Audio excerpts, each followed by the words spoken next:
SpaceX apparently is not afraid to break things, and the world saw that on a massive scale when its Starship exploded after launch.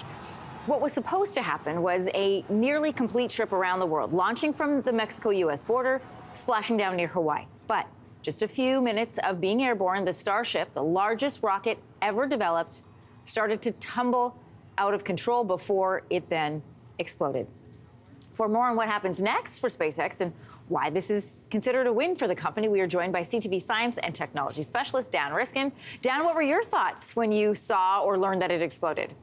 I mean, I was secretly hoping for an explosion. I love a good explosion. So I was thrilled. I got my cake and I got to eat it too. But you have to sort of first, I mean, rocket launches all kind of look the same from a distance. It's really hard to sort of internalize how big this rocket is. But if you've ever been in a building with 36 floors and stood on the balcony of the 36th floor and looked out, imagine that whole building taking off beneath you. That's how big this thing is. It's 120 meters tall. It's the tallest rocket ever, and it's almost double the thrust of the biggest rockets that have ever flown. So the current record holder before this launch was the SLS that took the Artemis mission up to the moon. That was 8.8 million pounds of thrust. This is 16.7 million pounds of thrust. It's like double. So this is a lot of horsepower. This is a big rocket. And so just to get it off the ground really was an accomplishment worthy of all that cheering. And so it got off the ground, it left the launch pad, which was a major, major hurdle. And then it got past something called Q max, which is where the aerodynamic pressure is highest. And that's the moment where the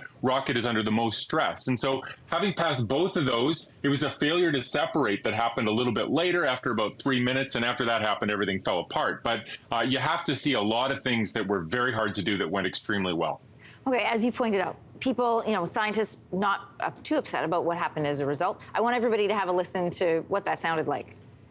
It does appear to be spinning, but I do want to remind everyone that everything after clearing the tower was icing on the cake.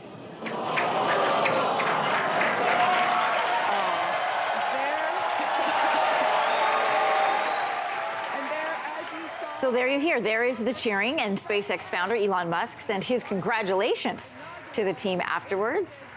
And it's his team is who you hear all the cheering. So we've talked about why that this is a success, but what I don't understand, Dan, is why not just lay out that expectation from the beginning? Why not say, hey, if we get it off the launch pad, that's the win, then people know what they're looking at? Yeah, well, I mean, so the goal is you lay down a whole bunch of things you hope will happen and try to get it as close to that as you can. I think that cheering, it seems like they're cheering for the explosion, and maybe that's part of it. But I think also they want to cheer the whole time, and they're just waiting to see how much better it gets. And you just keep going and going and going, and then you cheer. It's like cheering at the end of a hockey game. You're not cheering because the game stopped. You're cheering because you just watched a great game.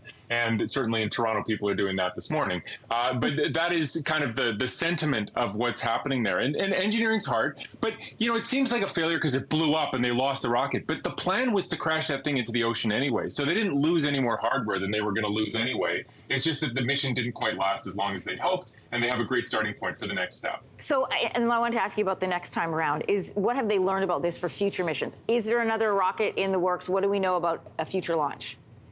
Absolutely. So they're saying they're going to be able to try again in a couple of months. And this is how SpaceX does it. They've got one group that's making, that's launching rockets and trying to get that launch down perfect. But they've also got a whole team building rockets and trying to get that perfect. So they're developed, they're built right there on site in Texas. They're continually making improvements. And you got to remember that, even their other rockets, the Falcon 9s, those were blowing up like it was their job for quite a while. And it was like just a highlight reel of explosions. And now we rely on those rockets to take people to the International Space Station, and we don't think twice about it. And so these explosions and these dramatic, unscheduled disassemblies, as they call them, I believe they call them rapid unscheduled disassemblies, that is part of the plan for how you learn how to do this. And so this is right on course. I feel like in SpaceX, there's a metaphor for Twitter and the story that we're following this morning. Elon Musk experimenting everywhere. Thanks so much, Dan. Yeah, lots of explosions for sure. Thanks a lot. Disassembled mission. All right. Up. Hey, thanks for watching. If you liked this, be sure to subscribe here, or you can check out more Your Morning videos right here.